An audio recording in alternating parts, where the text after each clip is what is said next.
I think authenticity is really the word. I think the genre is polluted by these, major label, air quote rock bands or pop punk bands that are really just,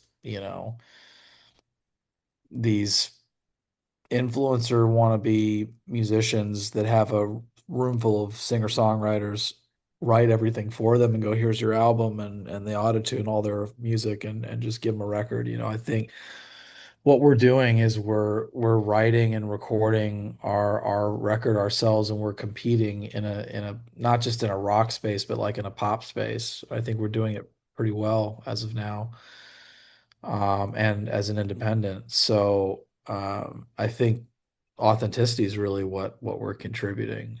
Yeah.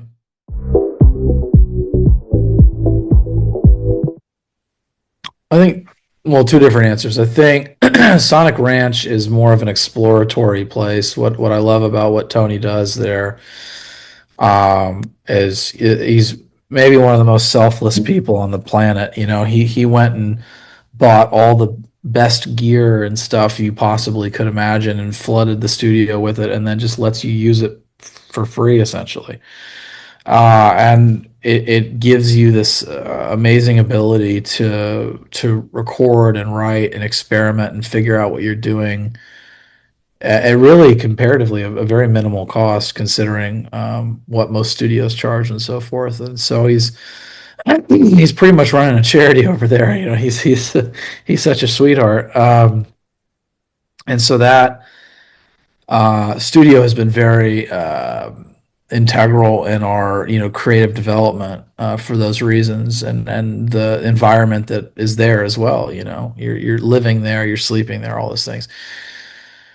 And Sunset Sound, I think, it's a very historic studio as well, and it is close to home for us. And I think it's become a new place where we can record in this very, professional and great way, and do all the same, do all this great stuff, but in a way that's more grounded, because we're near home. And like, yes, it's this big famous studio, but we're also like, we go in there, we feel just very like at home there, and not like we're trying to prove ourselves or anything. Not in this. It's just very, it's very grounding for us. And actually, our engineer who works with us at Sunset Sound in LA actually comes in from El Paso, because he's the engineer from Sonic Ranch. So it's kind of a way for us to kind of get the best of both worlds of that, exploratory stuff, but also feel very grounded and be at home. But also, it's just cool to be, like at the old studio where, Prince was and stuff like that. I mean, that doesn't get old. I tend to write really just from a space of openness. I listen to the songs or the music, and just, no preconceived, and just let it just feel the music, and let whatever comes out of my mouth come out of my mouth in terms of words. Heaven's a great example. Caleb had the musical parts, the guitars and stuff like that, and I was already singing right off the bat, the all I have is your love. That's all I had. I didn't have the rest of the lyrics, but I knew I had that. And that was really tied to what I was going through and what was going on in the situation. Again, very biographical. I wasn't intentional at the time, but it's just what happened. So I think, it's usually just very much in the moment. And that was really Dylan had all the guitar parts and bass parts. I mean, Dylan pretty much wrote all the music on that one, which is not how we've done any other song. And he just brought me all the music one day, and I had the verse immediately. I had the chorus the following morning. It was just one of those very quick, easy, obvious. It just worked right away. And then I proceeded to tinker with the lyrics for 3 years, but the actual song and the chorus has always been the same. And so that was very much just very quick in the moment, 1, 2, 3, and then that was it. I think it's just a great like rock song, and it sounds like the band that I think all these people saw on tour. I think that certainly has something to do with it. But I think it's also just a testament to what we've been building with all this music. You know, we've been continuing to grow, and our fans, or the people that like our music and listen have been, carrying us, frankly, and we are very appreciative of it. I mean, one thing that we get to brag about to people all the time is just, all the 98% of our streams are coming from the fans, not from playlisting or a bunch of random, stuff. It's really just the people that are moving it. And so, I credit the fans with that, but look, I think the song's good too. I think if it was bad, no one would listen. But, but yeah, but again, I also think it's just like I listened to that song, and to me, even though it's a new song, we didn't play it on tour. It sounds like that band, which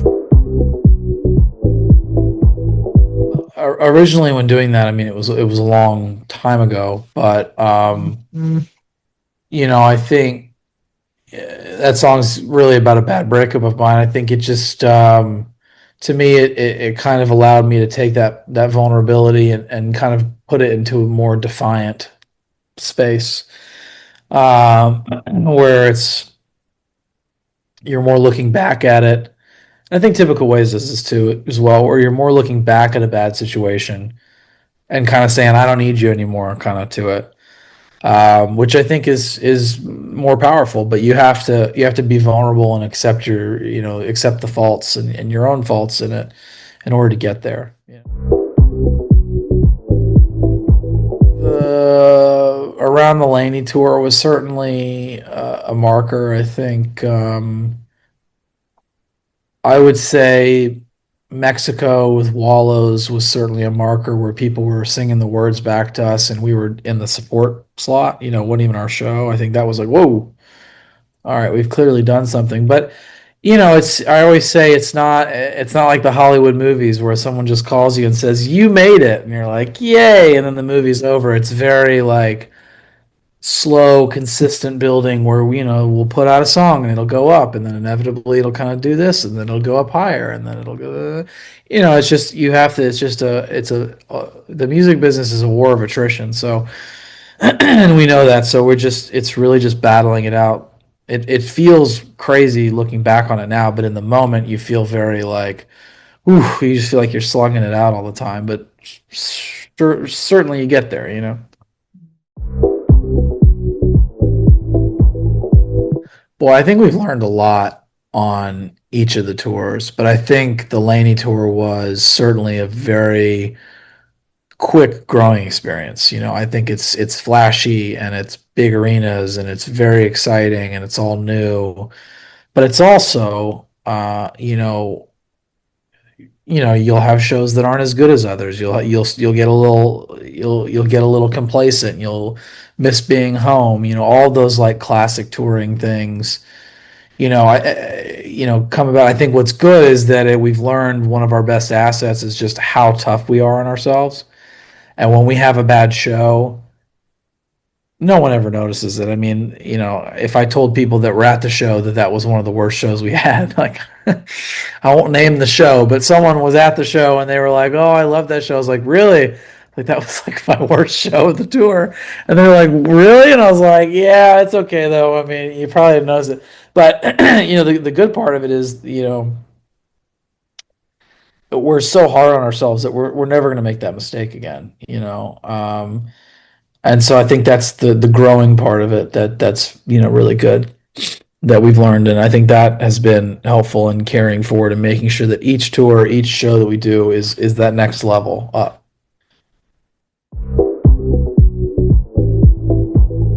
Well, I mean, probably a lot of things. I mean, first of all, coming and playing big shows like we have been over there with LANY and Maroon 5, it certainly helps.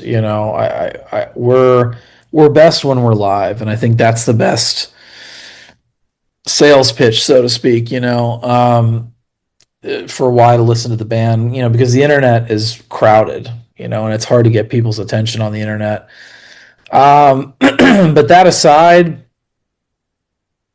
I don't, I think, I think rock bands traditionally, don't come over there, and I think that that's also because they don't know any better, right? And for me, I grew up coming to Hong Kong all the time for sure, and spending a lot of time over there. So it's like, it's very like relative to me, so all of it made sense, and I think we enjoy being there, and we love touring over there, and we love everyone that comes out to shows and everything. So um, I think the great part of it is that we have as much fun as everyone else seems to be having. So in terms of why people like us, I mean, I hope it's because we're doing something good, but I think also we're very committed to continuing to grow in Asia and continue to come back.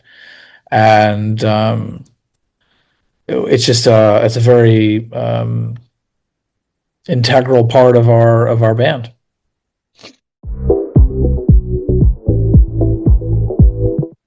Well, I think the yin and the yang, so to speak, of the band is what makes it special.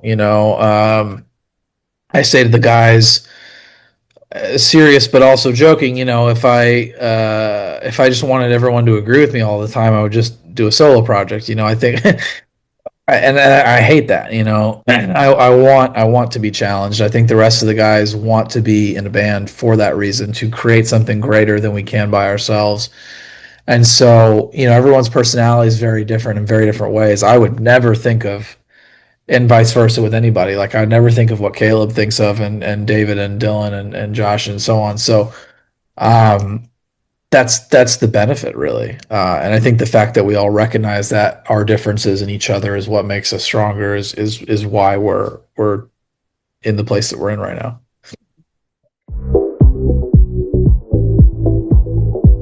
I think letting TikTok dictate anything is dangerous. We're selling out these shows, and playing these big tours and things like that. Never had a single person come up to me and go, "I found you from TikTok." It's always Instagram or Spotify or Apple or whatever. It's TikTok is. I'm pretty hard on TikTok because to me it's a lot of fun, but it's not necessarily your. It's to me it's also very passive. So while that success is helpful, and we'll always take it, and really it just means that people like the music, and I appreciate people liking it and sharing it, but we never want it to affect what we're doing.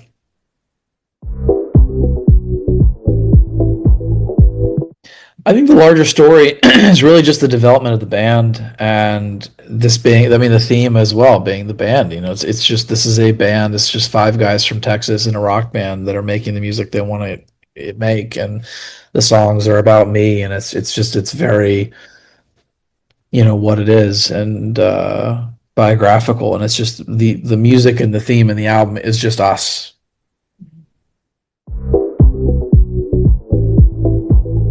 It's the new single off the album. It doesn't have a name yet, so I can't really. It'll be whatever the single is. You'll know it when you hear it. But we just filmed a video for it last week. Before the baby comes out here, and yeah, I mean, I'm very excited for that one. We've only played it live at the headlining shows, and we will when we come back. When we do our other headlining shows, but it'll be out by then. But it's just it's just a rocker, and we just really really like it, and we think that it's gonna have a very strong, people have a strong reaction to it.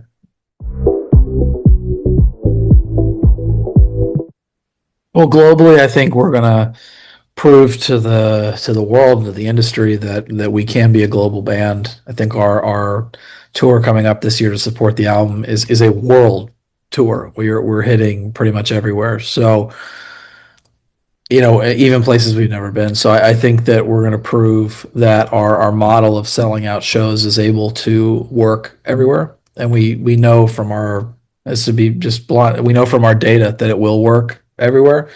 And so we're looking forward to proving that. In terms of the Sonics and so forth, I think In the Morning Again has been like a very good song to drive us towards where we're going. In terms of the second album, I got asked about that recently. internally, and I went, well, look, we haven't figured it out yet, but I think we want to continue down this path of song first, and maybe instead of writing mainly with a guitar and a vocal, we'll do piano and a vocal and write a couple songs that are just purely on piano, and then translate them to the band, because it just each instrument gives you something different. But I think getting the entire band more involved in the writing process would certainly give us a different result. We just want to keep doing different things and keep exploring and keep growing and getting better ourselves, and not relying like on, a bunch of songwriters or producers or whatever the labels try to do with people all the time.